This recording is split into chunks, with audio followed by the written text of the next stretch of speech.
Alhamdulillahi Rabbil alamin, wal-aqibatu lil-muttaqin, was-salatu was-salamu ala rasulihi Muhammad wa ala alihi wa sahbihi ajma'in.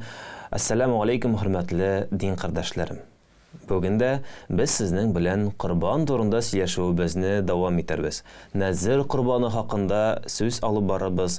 Qurban etib шалырга рөхсәт ителгән һәм рөхсәт ителмәгән хайваннарны атап китәрбез, халал һәм харам төшенчәләренә тукталып китәрбез.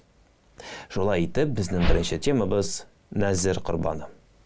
Назир qurbаны кеше үз теләге белән үзе өчен ваҗиб иткән qurbан. Назир qurbаны ике төрле була. Беренчесе, бер нинди шартка да бәйле булмаган назир. Мәсәлән, Аллаһы ризалыгы өчен qurbан шалырмын дип әйтелгән чакта. Әлеге чиракта кеше назир qurbанын кайчан шалырга теләсә, шул вакытта шалырга мөмкин. Икенчесе, берәр төрле шартка бәйле назир. Мәсәлән, кемдер әгәр фәлән кеше авыруыннан савыкса, мин Аллаһы Тәгалә ризалыгы өчен qurbан шалырмын дип әйтсә, әгәр бу кеше сәламәтләнсә, әлбәттә бу кеше өчен әлеге qurbанны шалу ваҗиб булып тора. Бу чиракта qurbанны алданрак та, теләгең тормышка ашканны көтеп тормастан да шалырга була. Назир qurbаны итеп шалынган хайван итен бу хайванны qurbан итеп китергән кешенең үзенә ашырга ярамый. Һәм шулай ук аның хатынына, ата-анасына, әби-бабасына, балаларына һәм оныкларына да бу итне ашау тыелган булып тора. Моннан башка назир qurbаны итен шулай ук хәлле дип станылган, ягъни нисапка хуҗа булган кешеләргә дә ашырга ярамый. Qurban бәйрәмендә шулай ук вафат булган туганнарга багышлап та qurbан шалалар. Бу очракта qurbан итен таратсаң да, үзеңә калдырсаң да була. Васыят буенча шалынган qurbан итен мохтаҗларга өләшәләр. Qurbан итеп шалырга рөхсәт ителгән һәм рөхсәт ителмәгән хайваннар. Qurbан итеп шалырга мөмкин булган хайваннар төгәл билгеле. Аларга сарык, кәҗә, сыер, буйвол һәм дөя керә. Кәҗә белән сарык ким дигәндә 1 яшьлек булырга тиеш. Сыер белән буйвол кимендә 2 яшьлек. Дөя 5 яшьтән дә ким булмаска тиеш. Әгәр зурлыгы ягыннан 1 еллык сарык кебек булса, олы гәүдәле 6 айлык сарыкны да qurbан итеп шалырга була. Кәҗә өчен 1 яшькә җиткән булуы шарт булып тора. Хайванны берничә көн алданрак сатып алып, абзарда тотсаң бик яхшы була. Бер-берсенә охшаган берничә сарык бер абзарда тотылса, үз сарыгыңны тамгалап куйсаң яхшырак. Бер сарыкны яки бер кәҗәне бер генә кеше qurbан итеп шала ала. Бер сыерны, буйволны яки дөяне бердән алып 7гә хәтле кеше qurbан итеп китерә ала. Гаиләдән аны тәэмин итеп торучы бер кеше qurbан шалса җитә. Кошларны, мәсәлән, әтәч, тавык, үрдәк һәм башкалар һәм куш туяклы кыргый хайваннарны, мәсәлән, кыр кәҗәсе, кыргый буйвол һәм башкаларны qurbан итеп шалмыйлар. Qurbан итеп шалыначак хайванның кайбер җитди булмаган кимчелекләре булырга мөмкин. Мәсәлән, мөгезе бераз кителгән, берничә теше бозылган булса яки бераз аксакласа. Ләкин хайванны qurbан өчен яраксыз иткән кимчелекләр дә бар. Әйдәгез әле аларны да санап үтик. Беренчесе, хайванның 1 яисә 2 күзе дә сукыр булса. Икенчесе, 1 яисә 2 мөгезе дә төбенә тикле сынган булса.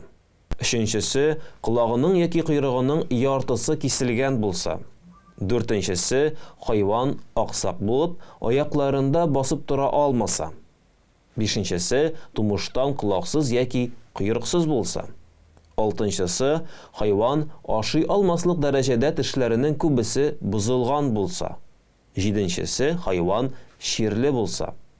Сигезенчесе, хайван бик тә хәлсез булса. Тугызынчысы, имчәкләре бузылган булса. Һәм 10нчы сәбәп, кәҗәнең яки сарыкның 1 имчәге, сыер белән буйволның 2 имчәге кырыган булса. Халал һәм харам итләр. Ислам кануннары буенча мөселманнарга ашырга рөхсәт ителгән хәләл ит булып, йорт хайваннарының һәм йорткышларының ите санала. Шул исәптән сыер, үгез, дөя, ат, сарык, кәҗә, тавык, торна, тәвә кошы, күгәрчен, каз итләре. Шулай ук һәр төрле балык ите рөхсәт ителгән. Югарыда санап кителгән хайваннарның һәм кошларның итләре хәләл булсын өчен, хайван сою йоласын үтәргә кирәк. Бу йола суйган чакта Аллаһы Тәгаләнең исемен искә алып, бисмиллаһи, Аллаһу әкбәр диеп, хайванның муен тамырларын, бугазын һәм сулыш юлларын кисүдән гыйбарәт. Әлеге йоланы үтәүче кеше мөселман һәм үз акылында булырга тиеш. Зур казык тешләре булган һәм үләксә ашый торган йырткыч хайваннарның итен ашау тыелган. Аларга арысланнар, юлбарыслар, бүреләр, шакаллар, сыртланнар, гепардлар, төлкеләр, аюлар, этләр, кәлтә йыланнар һәм башкалар керә. Хайванның сую йоласын үтәгән очракта үлән ашаучы кыргый хайваннарның, ягъни болан, кыргый сыер, куян һәм башкаларның итен ашарга рөхсәт ителә. Утлы ату коралы кулланып хайван аулаганда, аткан мизгелдә бисмиллаһи, Аллаһу әкбәр диеп, Аллаһның исемен искә алырга кирәк. Әгәр дә хайван яраланган гына булса, аучы кулына пычак алып, сую йоласын тәмамларга тиеш була. Ишәк, кашыр, мәче, тиен, фил итләрен һәм йырткыч кошларның, мәсәлән, бөркет, лашын, кара гриф, карга, карчыга, тилгән, аларның итен һәм ярканатларның итләрен шулай ук ашарга ярамый. Дуңгыз итен ашау катгый тыелган. Җирәндерә торган хайваннарның итен һәм бөҗәкләрне дә ашамыйлар. Мәсәлән, тышканнарны, бакаларны, йыланнарны, чебеннәрне, кыңгызларны, күбәләкләрне һәм шаяннарны. Сигезаяк, моллюск, диңгез кысласы һәм башка балыклар санына кермәгән диңгез хайваннарының итендә шулай ук ашарга ярамый. Коры җирдә дә, диңгездә дә яши торган сөйрәлүче хайваннарның итендә ашамыйлар. Мәсәлән, ташбака, крокодил итен. Хөрмәтле дин кардәшләрем, шулай итеп, берничә дәрестә без сезне корбан чалу шартлары белән таныштырдык. Әлеге үзенчәлекләрне, кагыйдәләрне истә тотарсыз дип ышанып калабыз. Исәнлектә кабаттан очрашулар насыйп булсын. Ассаламу алейкум ва рахматуллаһи ва баракатуху.